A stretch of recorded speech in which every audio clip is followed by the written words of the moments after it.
Hey guys, welcome back to the Codewars series, and yeah, let's just jump right into it. Your startup has identified that it has a large audience in Scandinavia and the surrounding countries.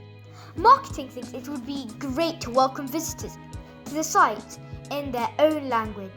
The languages are shown to the right and should be stored in a database or an entity mimicking a database, such as an object.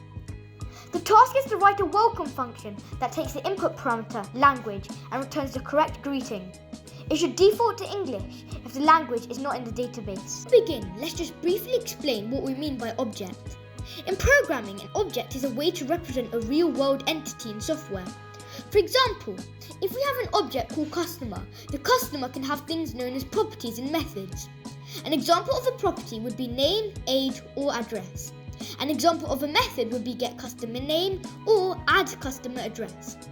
In JavaScript, objects are containers for properties which consist of keys and values and also act as containers to group any related methods. In order to return a property from the object, we use square brackets as follows. That's all we need to know about objects for now, so let's jump into today's task. Getting into actually solving the problem, we declare the function and name it greet, with the language being the only input parameter.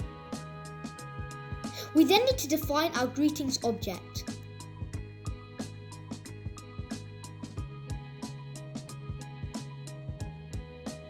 First of all, we need to check if the language we receive exists as a key on the object.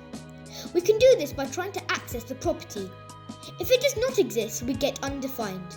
If it does exist, we can just return the value of the property. Finally, we need to handle the undefined state, which should always default to English. Now, let's check if we have passed all the tests. As you can see, we have passed all the tests.